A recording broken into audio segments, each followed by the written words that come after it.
بسم الله الرحمن الرحيم. إن الله وملائكته يصلون على النبي يا أيها الذين آمنوا صلوا عليه وسلموا تسليما.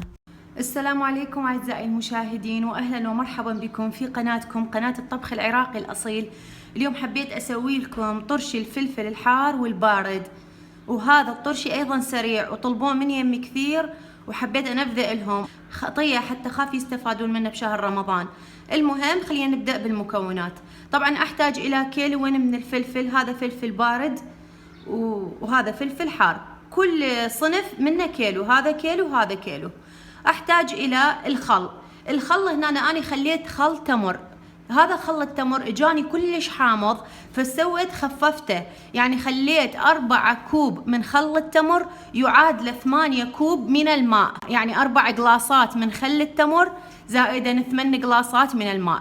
إذا تشوفون الخل وسط حموضته فتقدرون تسووهن 4 ب4، يعني 4 خل ب4 مي. إذا تشوفوه لا أبدا مو حامض طبيعي فخلوه براسه، لأن أنا مرة سويت طرشي سريع تقريبا قبل 2 مال خيار محشي، ذاك خليته براسه. ليش؟ لأن أنا من ذوقت الخل شفته إنه ما يستاهل إنه أخفه بالمي، هو كافي يعني بيحموضه وبيحلاه، يعني كلش معتدل كان. فلذلك إذا أنتوا تتذوقون الخل مالتكم وتشوفوه حامض زيادة عن اللزوم خففوا، ونسبة التخفيف عندكم من 8 إلى 4 أو من 4 إلى 4، يعني 4 خل ب4 ماء، أو العكس صحيح، يعني 8 خل ب4 مي، يعني بكيفكم انتم، هذا حسب تذوقكم. انا دا اشرح هوايه لان هوايه توردني اسئله بخصوص الخل والمي او الخل اذا بوحده، فلذلك اكرر واعيد واشرح على مود الكل يستفاد، واي سؤال ممكن ان تسالوه تلقوا له اجابه بالفيديو.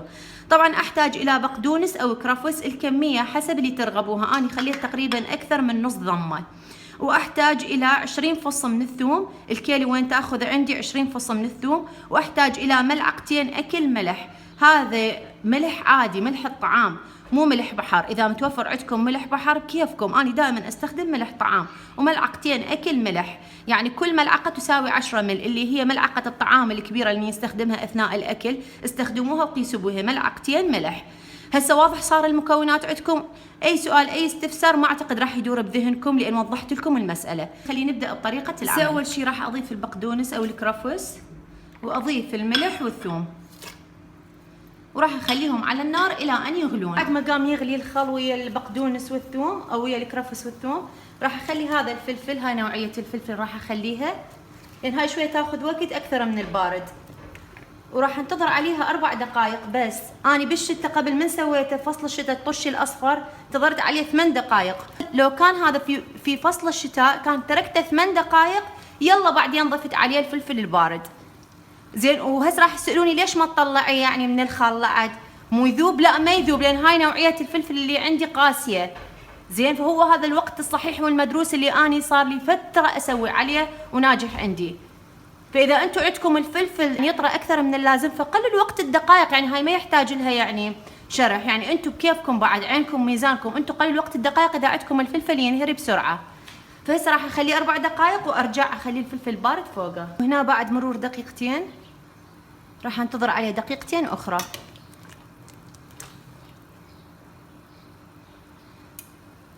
طبعا اي خل، اذا تسالون عن الخل اي خل تستخدموه عادي يصير، سواء خل ابيض او خل تفاح او خل عنب المتوفر عندكم. طبعا انا عندي ضيوف اليوم اريد اخلص الفيديو بسرعه، فلذلك دا احكي بسرعه اكثر من اللازم.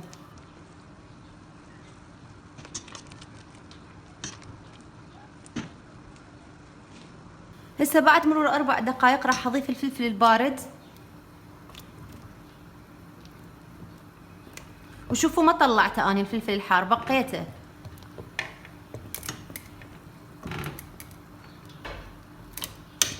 واحاول اقلبهم زين حتى الخل يصعد فوقهم. وهذا الخل جدا نسبته كافيه، انا اعطيكم نسب ومقادير كلش مضبوطه على مود لا يزود عندكم خل ولا ينقص عندكم الخل، يعني هي هاي كميه الكيلو وين تكفي لها هاي الكميه من الخل. وطبعا راح اترك لكم الروابط اللي سويتها للطرش السريع، سواء الخيار المحشي او الاحمر المخلل الاحمر او سواء الاصفر، كلهم بصندوق الوصف، واكيد انتم شايفيهم، بس ما يخالف راح اترك لكم اياهم حتى تتفرجون عليهم اكثر، بجوز يعجبكم تسوون اي نوع. هذول بس راح اتركهم 3 دقائق الفلفل البارد. يعني هسه مرت دقيقة على الفلفل البارد، راح اتركهم 3 يعني بعد دقيقتين فيصيرون 3 دقائق. ومجموع يعني مجموع الوقت اللي فات على الفلفل الحار يصير وعلى الفلفل البارد هو 7 دقائق فقط على النار لا غير. هاي ايضا بعد مرور 3 دقائق على الفلفل البارد. هسه راح ارفعهم كلهم. شوفوا هاي الوانهم صارت، هاي الوانهم، وهذا اللون مال الفلفل البارد اللي انا اريده. يعني الخضار ما رايح من يمه على مود يبقى بيه قرشه. زين، اذا تردون الخضار يروح من يمه فد نوبه فتسووا نفس هذا، يعني تطولون عليه بالوقت. بس بصراحه انا اريده هيك حتى يكون عندي ناجح، لان راح اتركه هسه على الكاونتر يبرد.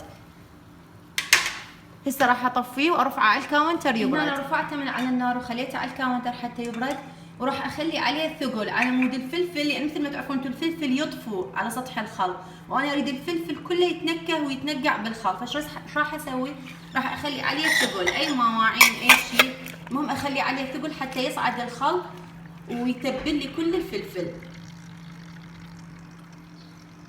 هنا خليت تقريبا 4 مواعين مثل ما انتم شايفين، وخليت تحت المواعين القبق الستيل مال قدر عندي صغير، وضغطت الخضار او ضغطت الفلفل للاسفل على مود شكو خل يصعد اللي فوق مثل ما شرحت لكم قبل شويه. بس حبيت ااكد عليكم الخطوه، لان هذا هو الخل والمي جدا كافي لهذا الطرش، فليش تكثرون حرامات؟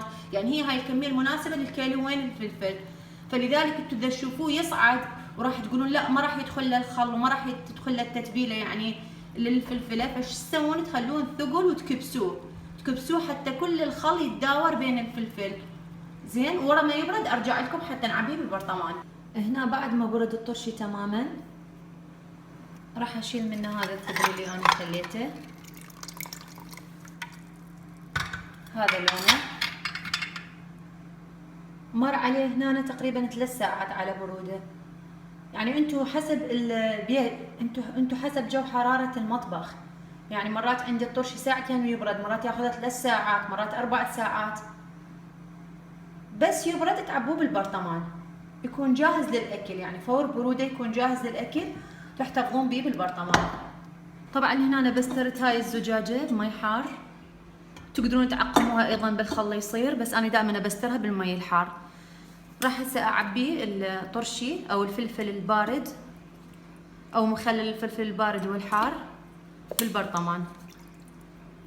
طبعا ضروري لازم يعني بالكماشه او نلبس كفوف من نعبيه، ما يصير بايدنا، حتى لو الايد نظيفه يعني احتمال يجوز 1% يكون بيها بكتيريا او شيء. المهم لان هذا بعد راح ينكبس، ما راح نعقمه بعد مره ثانيه، يعني هو تعقم وخلاص. فاحنا لتجنب او تفادي اي جرثومه او بكتيريا تدخل، فلازم لو بكماشه لو نلبس كيف، يعني حتى لو الايد مغسوله. انا الطرش لان الطرشي نحس وحساس مثل ما انتم كلكم تعرفون. وراح اعبي كل الطرشي بالبرطمان وارجع لكم.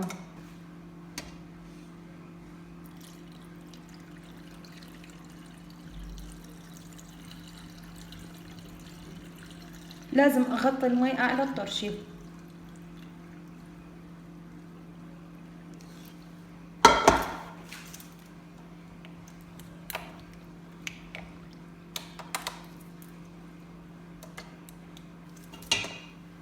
هاي غطيته بهذا الشكل، وهذا طبعا هو مخصص للطرشي يعني بلاستيكه فتضغط جيدا اثناء الغلق، وبعد يعني نتاكد انه ما راح يسرب منه اي شيء او يدخل له اي شيء. راح اغلقه بهذا الشكل. هذا هو الشكل النهائي اعزائي لطرشي الفلفل الحار والبارد. اتمنى ينال رضاكم واعجابكم. كلش طيب، جربوه، ما اخذ مني وقت، سويته بهالسرعه اللي امامكم، وجدا ناجح بشهاده الناس اللي جربوه وشهاده اللي ذوقوه من ايدي، وان شاء الله يعجبكم ايضا وتدعوا لي بالخير. طبعا اي توابل اي بهارات ما ضفت له، هذا طعم الخل بس، طعم الخل والثوم والكرافس او المعدنوس. اي توابل اي منكهات ممكن انتم تضيفوها على حسب ذوقكم، بس بهاي الطريقه يكون اطيب بهوايه. وطبعا مثل ما ذكرت سابقا اكو طرشي اصفر، اكو طرشي احمر، اكو خيار محشي ايضا بنفس الطريقه بخل التمر. راح اترك لكم روابطها اسفل صندوق الوصف.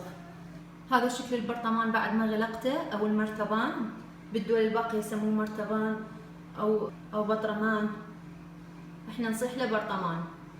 المهم طبعا كلش طيب، جربوه ان شاء الله يعجبكم. واكو تعليمات مهمة وملاحظات مهمة حبيت اقولها لكم.